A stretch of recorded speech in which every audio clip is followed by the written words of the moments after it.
The phone hummed on my desk, its screen flashing a number I didn't know. Like a stranger knocking at dusk.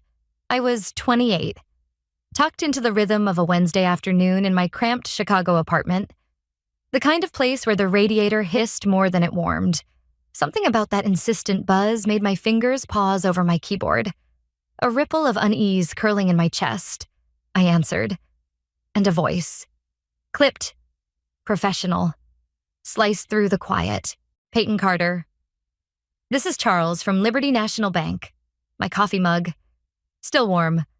Felt heavier as he spoke words that didn't belong in my world mortgage. 523.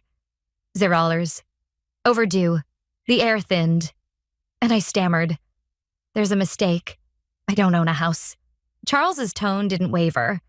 Each syllable a hammer. The loan, taken 3 years ago, lists you as the primary borrower. Miss Carter, your social security number. Date of birth, it's all here. I gripped the phone. My pulse a frantic drumbeat against my ribs. 3 years ago. I was scraping by. Balancing a junior marketing job and student loans. A house I didn't even own a decent couch. My mind snagged on a memory Jessica.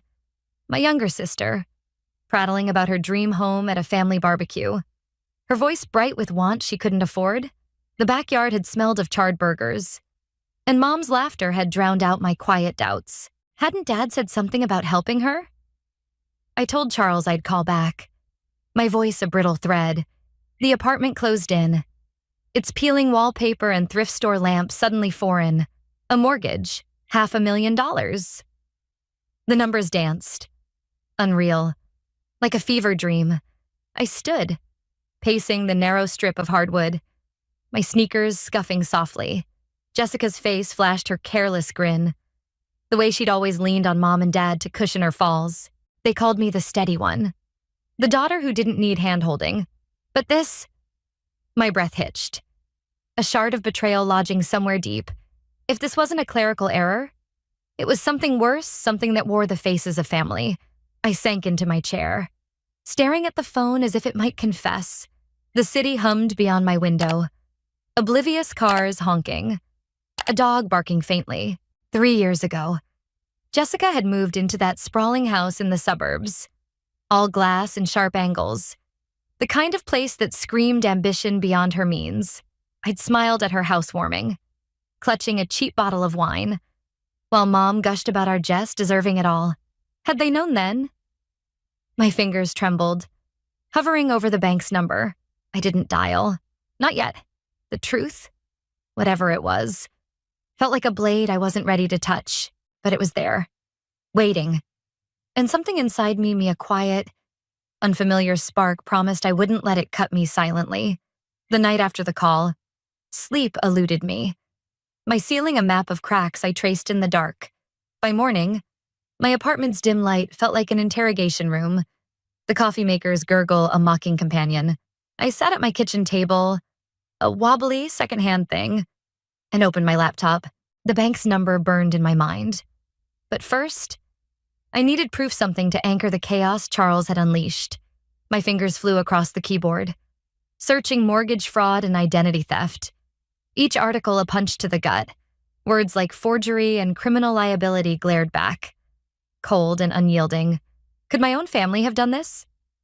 I called the bank, voice steadier than I felt, and requested the loan documents. The clerk, a woman with a mechanical kindness, promised to email them within the hour. As I waited, I rifled through a cardboard box under my bedbank statements. Tax returns. Anything that might disprove my name on that loan. The papers smelled of dust and time. Each one a reminder of my careful life, built without handouts. My phone pinged, and the email arrived. A PDF heavy with consequence. I opened it, and there it was, my name, Payton Carter, typed neatly across page after page, my birth date, my social security number, all correct, and the signature mine. But not, the loops were too smooth, the slant too deliberate, like a stranger wearing my skin. I zoomed in, my breath shallow. The signature wasn't just close, it was practiced. A mimicry that chilled me. I knew my hand messy, rushed, and the P was always a little lopsided. This was someone else's artifice, someone who'd studied me. My hands shook, coffee forgotten. As I scrolled through the terms, 30 years, 523, $0, a house in Oak Park, Jessica's house, the truth settled, sharp as a splinter. My parents, who'd always smoothed her path, had signed my future away. For her, the kitchen walls seemed to tilt, the fluorescent light buzzing like a trapped fly. I pushed back from the table, needing air, but the betrayal clung like a damp cloth. Memories flickered. Mom slipping Jessica cash after her college dropout.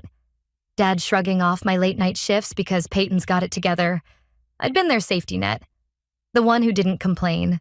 Now, my credit, my stability, my name, they'd taken it all without a word.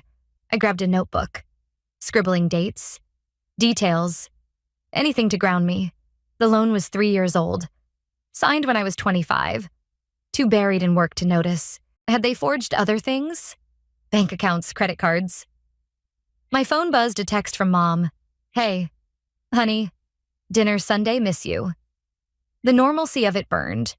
Her words a mask over what they'd done. I typed sure and hit send. My fingers cold. I wasn't ready to confront them. Not yet. I needed more evidence. Not just pain. Back at my laptop, I pulled my credit report. Heart sinking as the mortgage appeared. A black mark dragging my score down. I printed it, adding it to a growing pile the loan papers. My ID. Old emails from Jessica about her perfect house. Each document was a brick in a wall I was building. Though I didn't yet know its shape. The day bled into evening. My apartment shadowed except for the laptop's glow. I thought of Jessica's housewarming. Her laughter as she showed off granite countertops. And Mom's proud smile. I'd felt small then. My thrift store dress out of place. Had they planned it even then? The question gnawed, but another rose. Quieter. Fiercer. What else had they taken? I closed my eyes. The city's distant pulse seeping through the window. This wasn't just about money. It was about trust. Fractured beyond repair. And as I stacked my papers, I felt something shift or resolve. Fragile, but growing. That I wouldn't let them erase me. The drive to my parents' house felt like crossing a border. The city's clamor fading into suburban stillness. Sunday evening draped their street in a golden haze. Porch lights flickering to life. I parked my sedan's engine ticking as it cooled, and stared at the familiar brick facade once a haven. Now a stage for truths I wasn't sure I could voice. My notebook, heavy with printed evidence, stayed in the back seat. This wasn't about papers yet. It was about seeing their eyes, measuring their guilt. I knocked. The sound swallowed by the hum of cicadas. And Mom's smile greeted me, bright as if nothing had fractured. Inside, the dining room smelled of rosemary and warm bread, a cruel echo of countless Sundays. Dad slouched at the table's head, his fork scraping against a plate of roasted chicken, while Jessica lounged across from him, her manicured nails tapping her phone. No one looked up as I slid into my seat, the chair creaking under me. Their chatter swirled Jessica's gripe about her neighbor's dog, Mom's cooing praise, Dad's grunt about work. I chewed slowly, the food tasteless, my pulse a steady drum in my ears. Their normalcy was a mask, and I waited for it to slip, halfway through dessert. As Mom passed the apple pie, I set down my fork. I got a call from the bank. I said, my voice low, deliberate, like dropping a stone into still water. The room stilled. Forks hovering. Jessica's phone froze mid-scroll. Something about a mortgage. My name's on it. Mom's laugh was too quick. A brittle chime.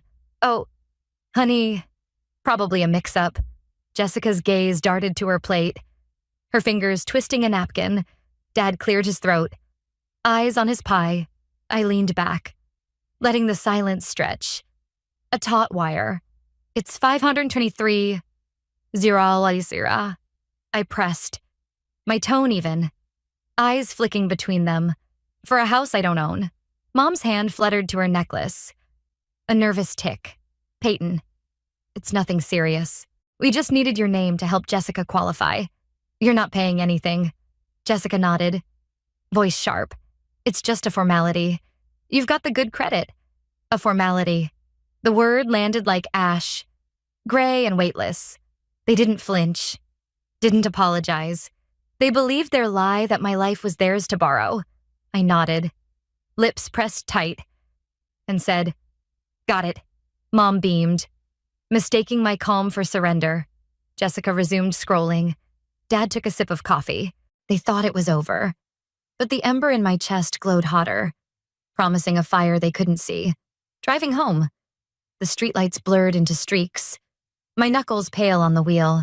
Their words looped. A bitter refrain, nothing serious. Just a formality. I'd sat at their table, invisible as always. Well, they justified theft, but I wasn't the girl who'd once nodded to keep peace. The city skyline loomed ahead, sharp against the dusk. And I knew what came next. Wasn't loud accusations, it was action.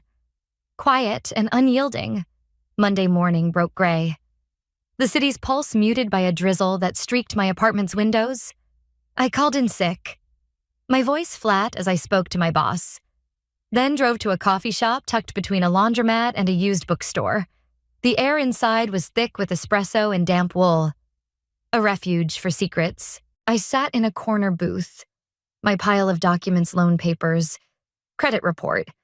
Scribbled notes spread before me like a battle map. At 9:00 sharp, Mr. Warner arrived. His gray suit crisp. Eyes like flint. He was the attorney a coworker had sworn by. Known for cutting through family messes with surgical precision. I slid the papers across the table, watching his face as he scanned them. He set the stack down. His gaze steady. This is fraud. Plain and simple. Identity theft. Likely by someone close. The words landed heavy. Not a shock, but a confirmation. Like a door locking shut. He outlined the path file, a police report. Dispute the loan with the bank. Prepare for a fight that might turn ugly. You ready for what this'll do to them? He asked. I nodded. My throat tight. I'm ready to take my life back. Warner's lips twitched. Not quite a smile. And he handed me his card, promising to draft the dispute letter. I left the shop. The rain colder now. But my steps felt lighter. Purposeful. The police station smelled of stale coffee and ink. Its fluorescent lights buzzing like a headache. At the counter, I handed over my folder, now thicker with Warner's notes. The officer, a woman with tired eyes, flipped through it, her brow creasing. Your own family. She murmured, more to herself than me. I stood straighter, the weight of her pity glancing off me. They made their choice. She stamped the report, her pen scratching as she logged it, and gave me a copy. Its edges crisp against my fingers. Official. Irreversible. I mailed the dispute letter from a post office nearby. The clerk's chatter fading as I signed the certified form. The envelope felt like a grenade. Small but explosive. And I let it go. Days later. The silence in my apartment was broken by a sharp knock. Through the peephole, I saw Mom. Her coat soaked. Face twisted with something raw anger. Fear. Both. I opened the door but didn't step aside. How could you drag the police into this? She spat, voice fraying. You're tearing us apart. Her hands clenched, as if she could grip the family's image and force it whole. I studied her. The woman who'd once braided my hair. Now a stranger defending a lie. You tore it apart when you used my name. I said, soft but unyielding, like a blade sheathed in silk. Her eyes widened, searching for the daughter who'd bend. She found none. You've destroyed us, she whispered, tears spilling. I shook my head. I'm just done fixing what you broke. The door clicked shut, a sound sharper than any shout. And I stood still, heart racing, not with guilt but with release. Jessica's calls came that night. A flurry of voicemails I deleted unheard. Their buzz like flies against glass. The bank's response arrived a week later. A letter in my mailbox. Its seal unbroken until I sat at my kitchen table. They'd suspended the loan, pending investigation, and offered a formal apology. Words stiff but validating. Warner emailed, confirming next steps, affidavits, possible court filings. Each action was a brick laid in a new foundation, one they couldn't touch. I thought of Mom's tears, Jessica's desperation, and Dad's silence at that dinner. They'd built their world on my compliance, expecting me to crumble, but I was done carrying their weight. Outside, the city moved on, its rhythm unbroken buses rumbling, laughter spilling from a bar downstairs. I leaned against my window, the glass cool against my forehead. The fight wasn't over, but I'd claimed the first victory. Not with screams, but with steps they hadn't foreseen. Their lies were unraveling, and I was no longer the shadow in their story. For the first time, I felt the shape of a life that was mine, its edges sharp but true, and I held it close, ready for whatever came next. Weeks passed like a held breath, the city's rhythm a distant hum against the quiet that settled over my life. My phone, once alive with family texts, lay silent, no calls, no guilt-laced messages, just a void where their voices used to be. At first, the absence stung, a bruise I pressed in the dark, wondering if I'd severed too much. But slowly, the ache dulled, replaced by a fragile lightness.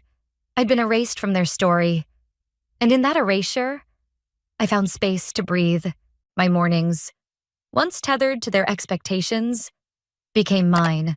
I wandered a farmer's market on Saturdays, the air sharp with basil and fresh earth, buying a jar of honey that caught the sun like amber.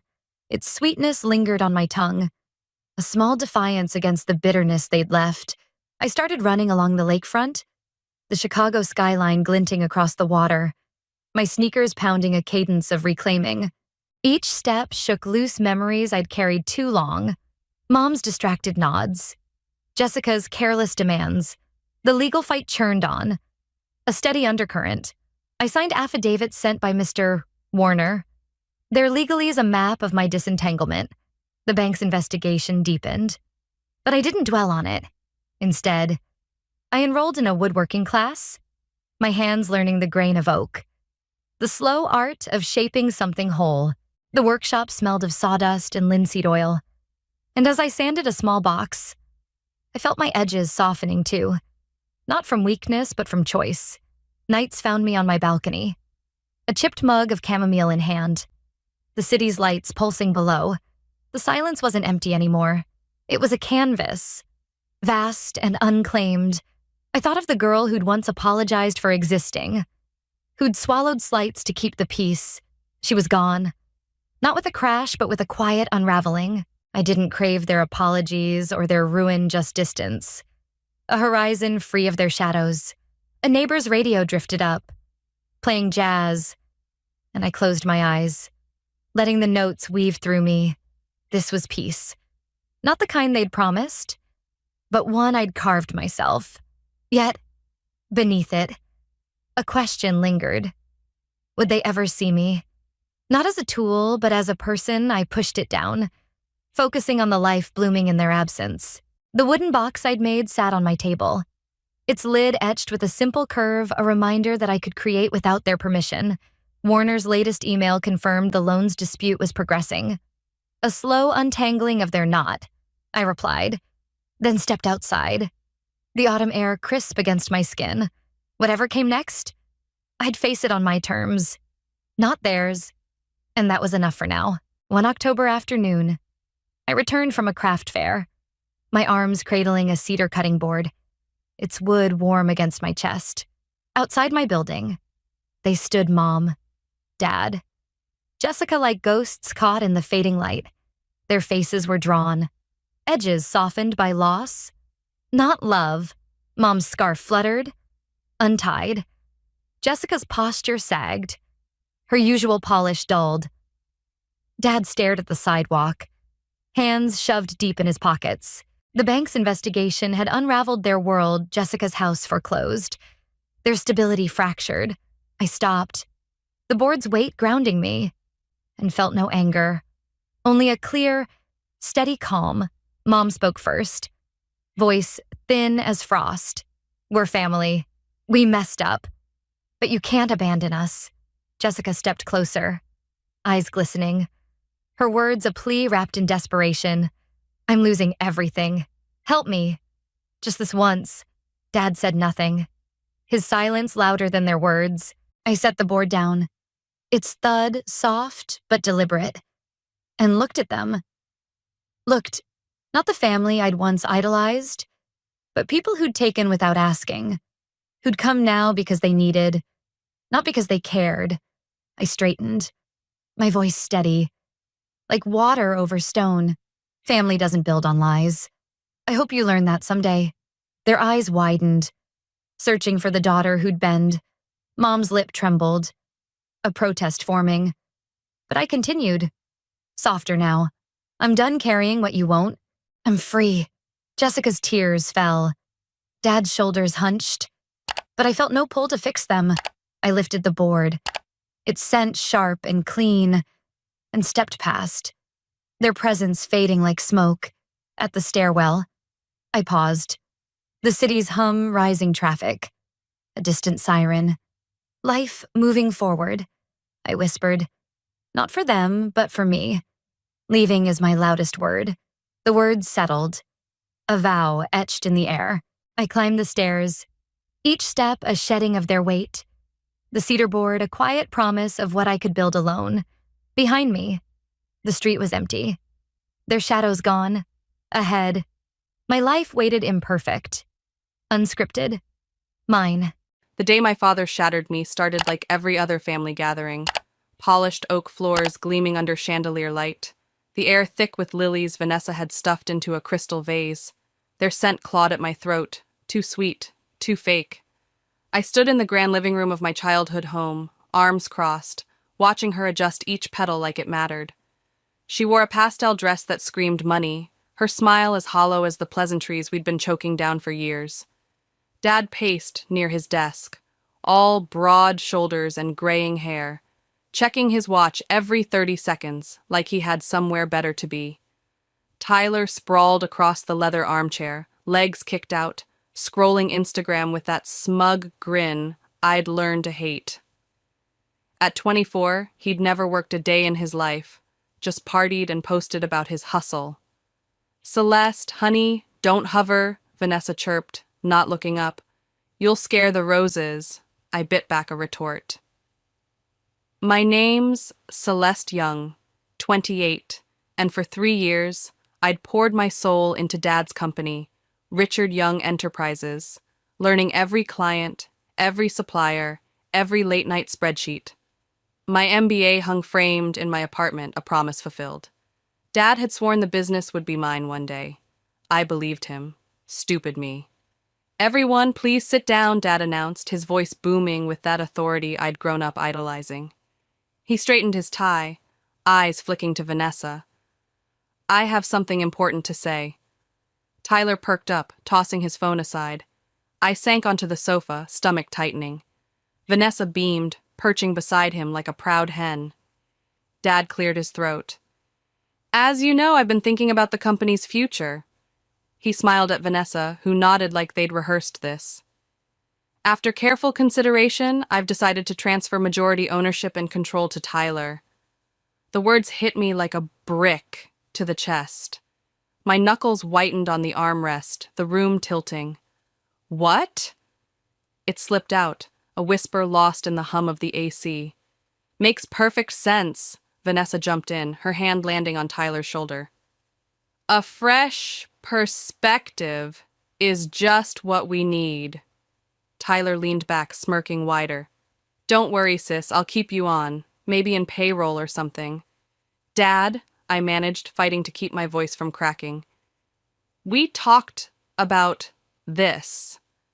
I've been there 3 years. I have an MBA. I know every inch of that business. Celeste, please. Dad raised a hand, cutting me off.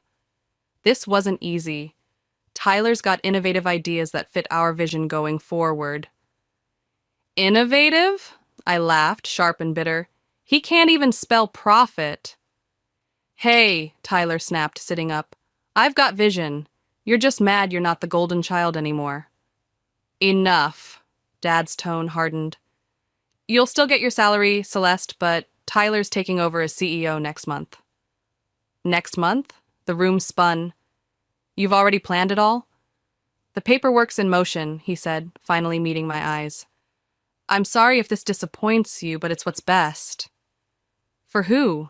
I stood, legs shaking, grabbing my purse so fast I nearly toppled a lamp. The family? Funny, I thought I was part of that. Celeste, don't be dramatic, Vanessa called as I stormed toward the door. This is why we needed someone steadier in charge. I paused at the threshold, turning back. Dad? He wouldn't look at me, just stared at his desk. Fine, we'll talk later. No, I said, quiet but firm. We won't. I walked out head high, the front door slamming behind me like a gunshot. In my car, I gripped the wheel until my hands ached, then let the tears fall, hot, messy, unstoppable. My phone buzzed. Mia, my best friend. How'd it go? I started the engine, vision blurring as I typed back. They gave everything to Tyler, everything I worked for. Her reply was instant. I'm coming over. Don't do anything dumb. Driving away, I caught Dad watching from the window, his face shadowed. Vanessa slid beside him and he turned away. 3 years. Early mornings, late nights, canceled plans, all handed to Tyler on a silver platter because Vanessa had sunk her claws into Dad's life. I wiped my eyes, the road ahead a smear of headlights. They thought they'd broken me. They were wrong. 3 days after my world imploded, I sat in Harold Brooks' law office, surrounded by towering bookshelves and the musk of old leather. It felt like a bunker, shielding me from the wreckage of my life. Harold, 65, had known me since I was 6, chasing fireflies in his backyard while he and Dad smoked cigars. His weathered face creased with concern as I spilled it all. The betrayal, Dad's promise, Tyler's smirk. My hands twisted a tissue into knots. I just don't get it, I said, voice raw. How could he legally do this? I thought the company would split between us kids. Harold removed his glasses, rubbing the bridge of his nose. Your father restructured the ownership last year. As majority shareholder, he can transfer his stake to whoever he chooses. Last year, the knife twisted deeper. He'd been plotting this while I worked 80-hour weeks. So it's done? He hesitated, then stood, crossing to a hulking filing cabinet. There's something else you should know, about your grandmother's will. Grandma Eleanor passed 5 years ago, leaving everything to Dad, or so I'd thought. Harold returned with a thick folder, placing it on his desk like it might bite. She was a remarkable woman, and prescient. He slid a document across. My hand shook as I read. A trust fund, $2 million in my name, with conditions. I could claim it if I started a successful business by 30, profitable within a year, no family ties. 2 million, I whispered. Why didn't I know? The clause was specific, Harold said. It only activates if you're disinherited from the family business. She wanted it revealed to you alone, not your father. She knew, I breathed, staring at the paper. Somehow she'd seen this coming. Vanessa's shadow creeping over Dad, me pushed aside. Does he know? No. Harold's voice softened. She was clear. This stays secret.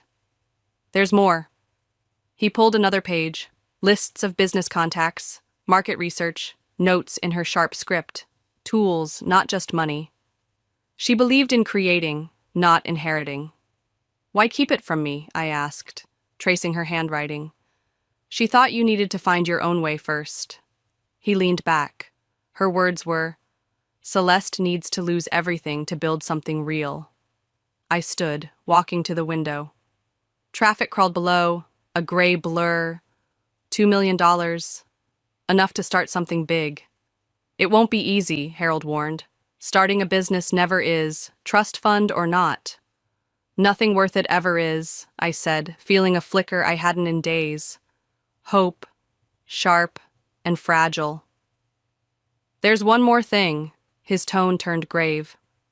If you take this, you can't tell anyone, not Richard, not Vanessa, not even Mia. The money has to look like yours, from savings or investors. She wanted your success to be yours alone. I nodded, mind racing. No one could claim I'd had a leg up. Can I take these to study? Of course. He gathered the papers into a folder. Celeste, she saw herself in you. Tough, stubborn, smart. As I turned to leave, he called. Vanessa phoned yesterday, asking if you'd been here. She's worried about lawsuits. I smiled, picturing her pinched face. Let her sweat. I've got bigger plans.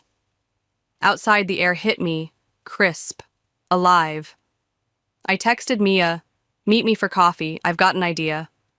The folder weighed heavy in my bag, a lifeline I hadn't expected. My phone buzzed again. Mia, on my way, you okay? I ignored it for now, staring at the skyline. 3 years stolen. But Grandma had given me more than money, a chance to prove myself, to build something no one could snatch away. She'd known I'd need an escape hatch, and here it was, waiting for me to grab it. Walking to my car, I glanced up. The clouds parted, sunlight spilling through. Thanks, Grandma, I murmured. She'd bet on me when no one else had. Now it was my move, my fight. I slid behind the wheel, the ache still there, but quieter, drowned out by something new. Determination, hot and steady.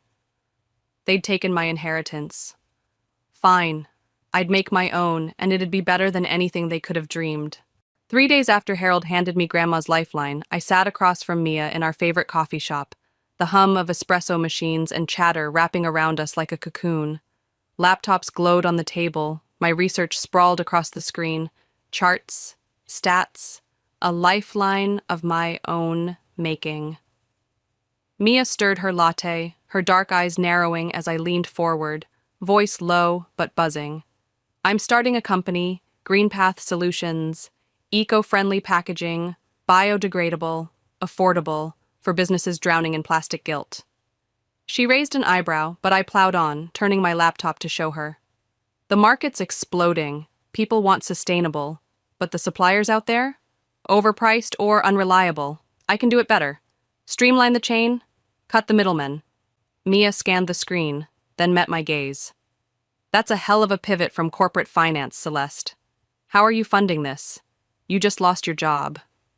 I'd rehearsed this lie, keeping Grandma's $2 million locked tight behind my teeth. Savings, I said smoothly, and investors. My track record at Dad's gives me cred.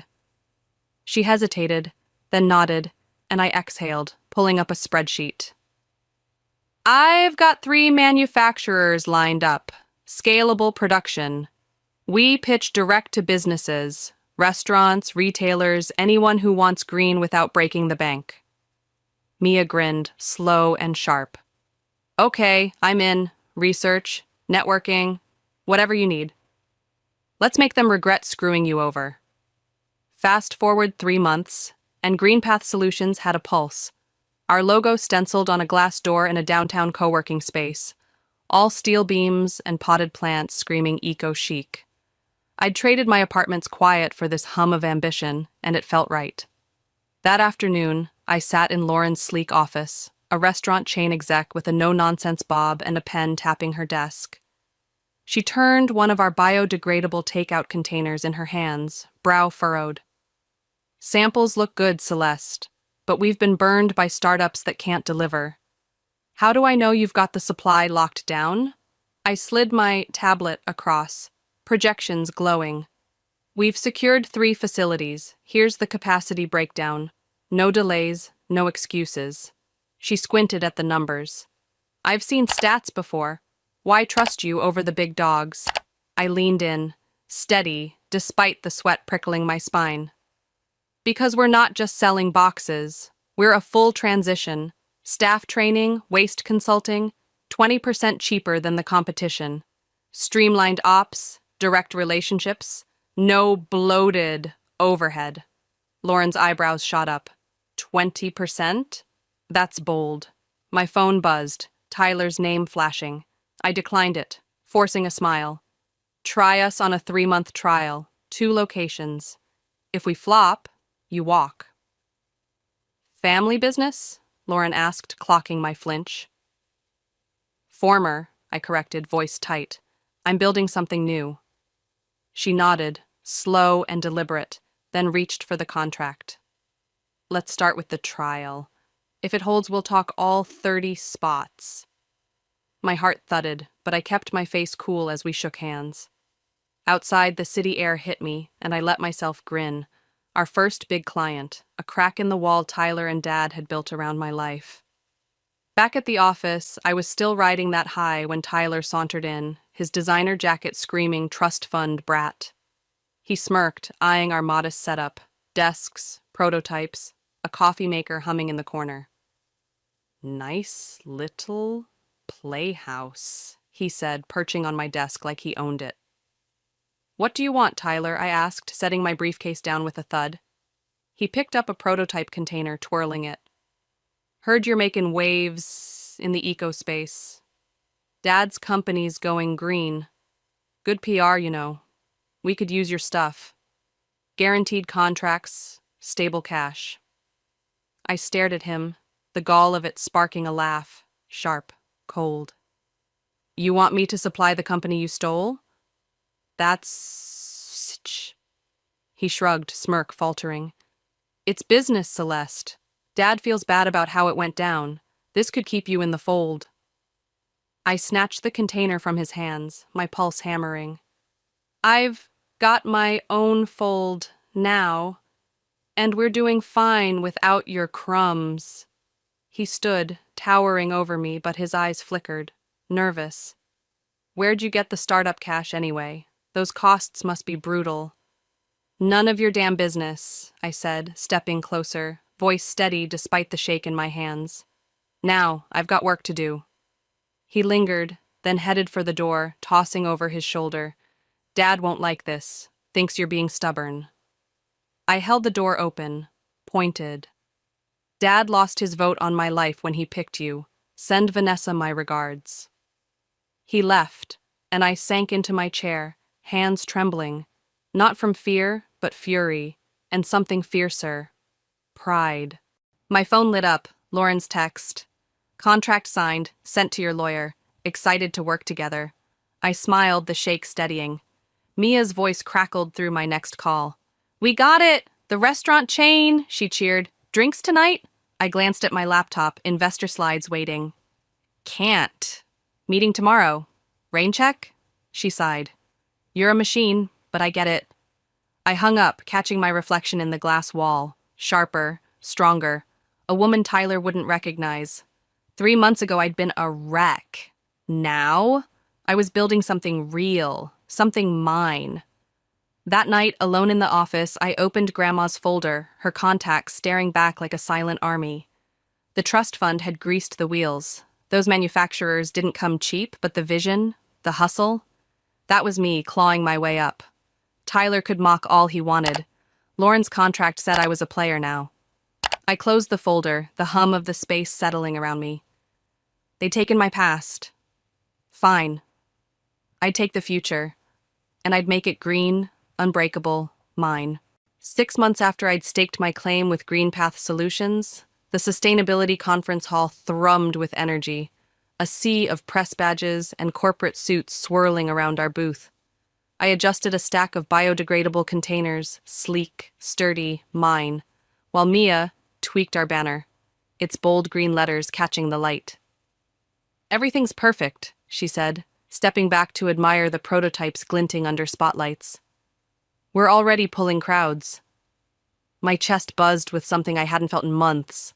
Anticipation, electric and real. This was our launch, our shot to prove GreenPath wasn't just a startup, but a force. A reporter from Business Weekly approached, notebook flipped open, her pen poised like a weapon. Miss Young, thoughts on disrupting the sustainable packaging game? Before I could answer, a voice sliced through the hum, too familiar, too smug. Disrupting? That's ambitious, isn't it? Tyler stood there, hands in the pockets of a suit that probably cost more than our booth fee, his grin sharp enough to cut glass.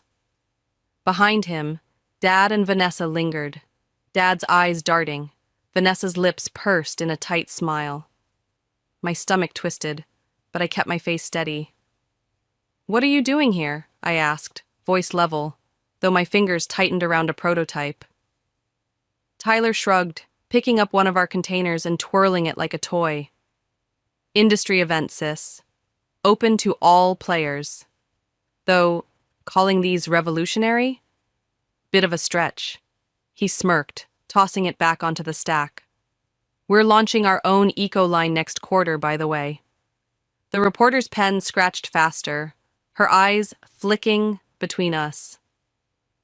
"Mr. Young," she said, turning to him, "you're saying Young Enterprises is jumping into sustainable packaging too?"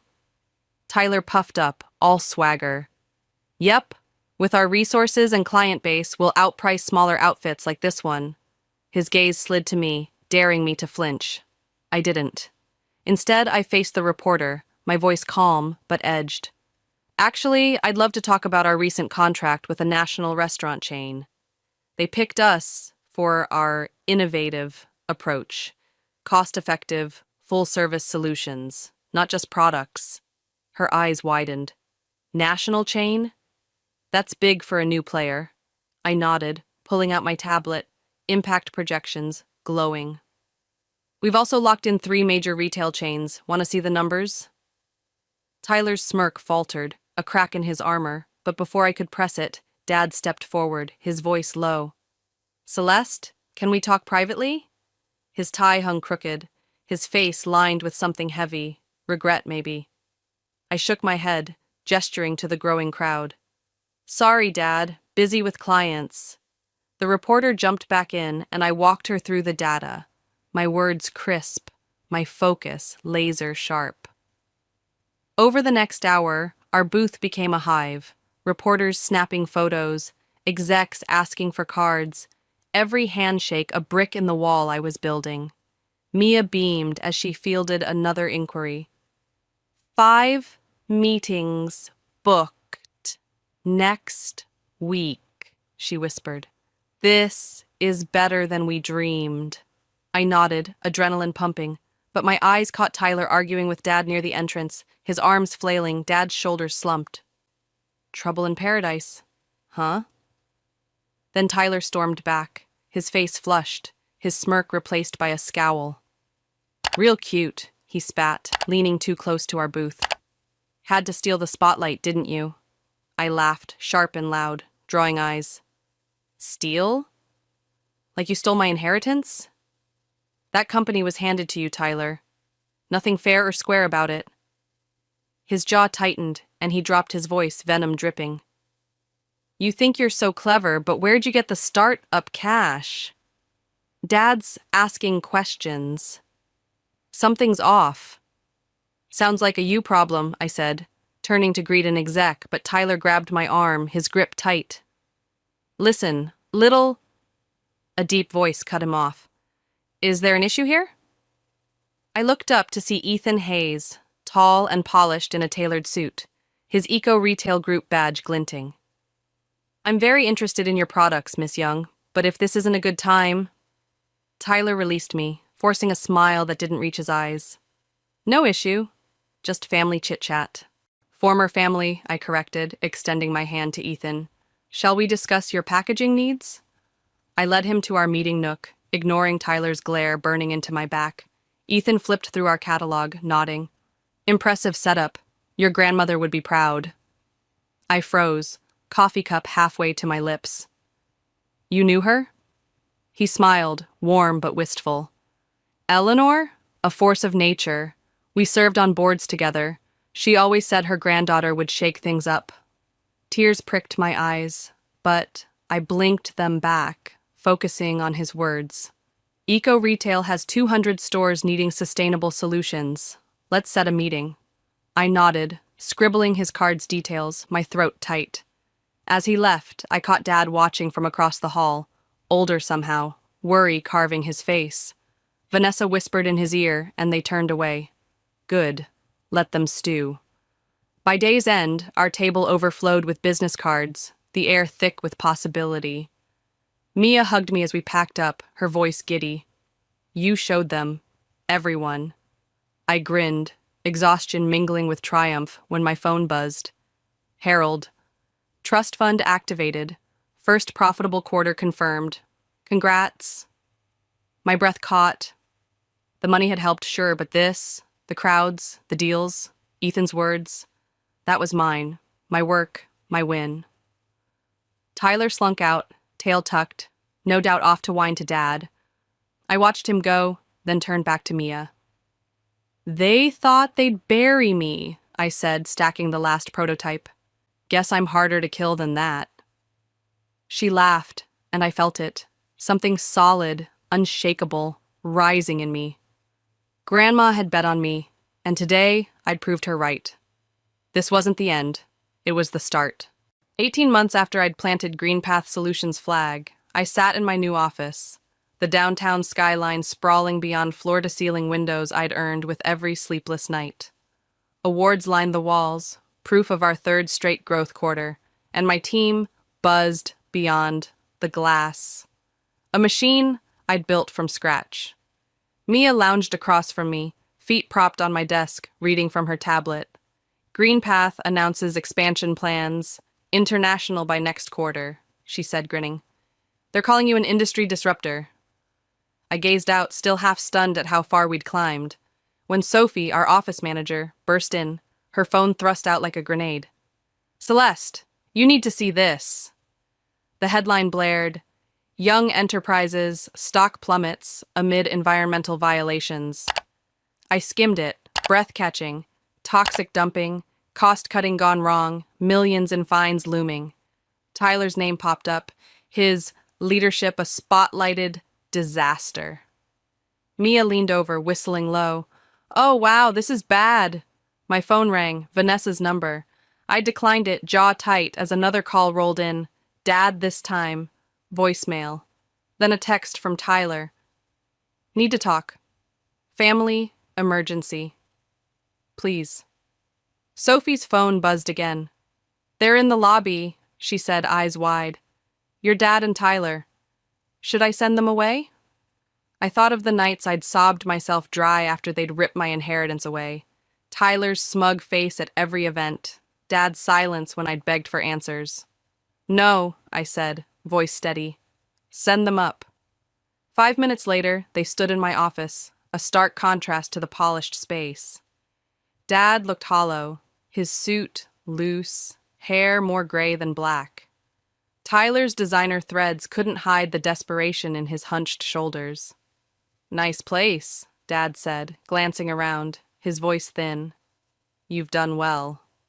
What do you want? I asked, leaning back in my chair, arms crossed. Tyler stepped forward, voice cracking. We need your help. The violations, they started before us, but we hid them. The fines will bankrupt us. I raised an eyebrow, finishing for him. But you covered it up instead of fixing it. I saw the report. Dad sank into a chair, hands clasped.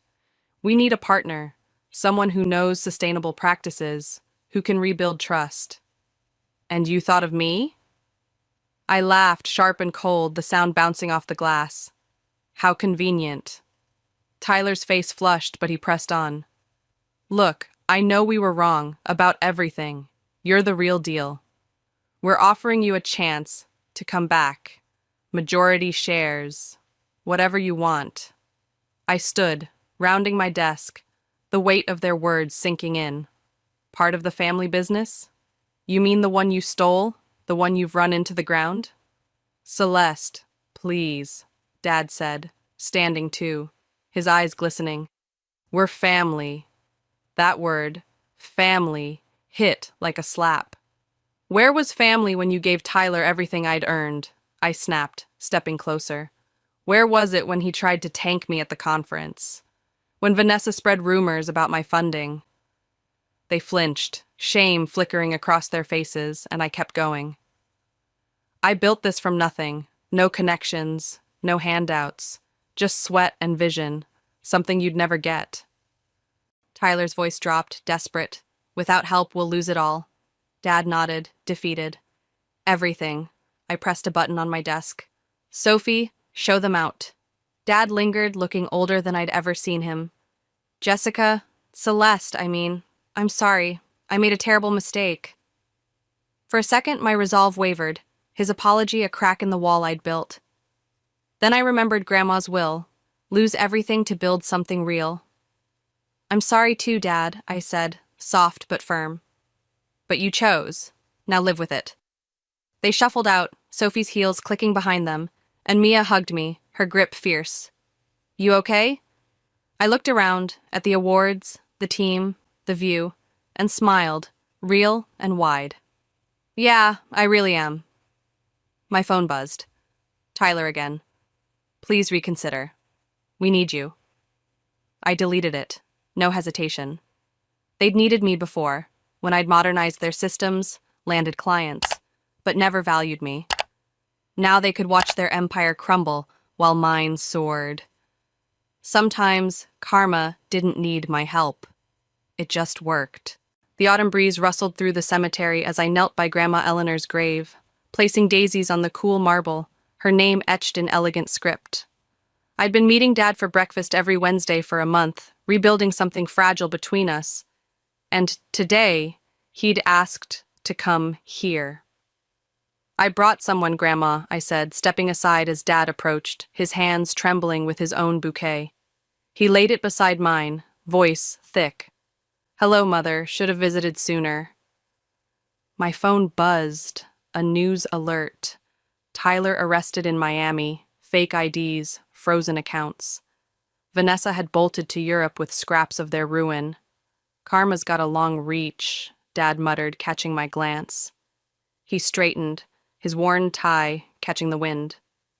I got a job offer yesterday. Small consulting firm, sustainable transitions. They found me through you, said if I raised you, I'm worth hiring. I smiled, warmth cutting through the chill. That's great, Dad. Harold's voice called behind us, steady and familiar. Celeste, thought I'd find you here. He approached, folder in hand, his gray hair glinting in the sun. Your grandmother left this for when you'd exceeded her conditions. Inside was her letter, her sharp script a jolt to my chest. My dearest Celeste, if you're reading this, you've earned it, built something meaningful. Success isn't what we're given, but what we create. I hid the trust fund so you'd find your strength. Your father had to learn too. Make your legacy count. All my love, Grandma. Tears blurred the words as I handed it to Dad. He read silently, then folded it, eyes wet.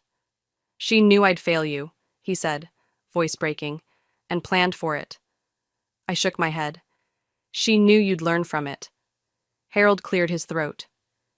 There's more, a foundation for young entrepreneurs, women especially, in sustainable businesses. She wanted you to lead it. I stared, stunned, as he smiled. Paperwork's ready. Dad touched the headstone, soft.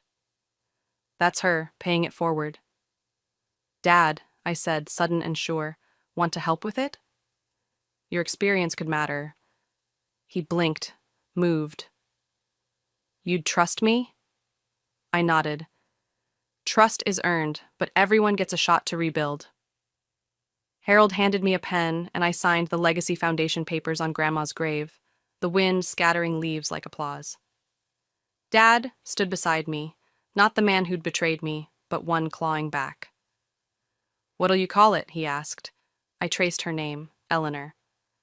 The Legacy Foundation. True legacy's what we build. Back at the office, Mia grinned at our latest reports, the skyline gleaming beyond my windows. I tucked the folder away, the worthless Young Enterprises shares in my drawer, a faded echo. Grandma hadn't just saved me, she'd given me a mission. Somewhere Tyler and Vanessa faced their wreckage, but here I was forging hope. The breeze from that morning lingered in my mind, her approval a whisper. Sometimes revenge wasn't the point. It was living well, building better, lifting others up. That was her real gift, and I'd make it count.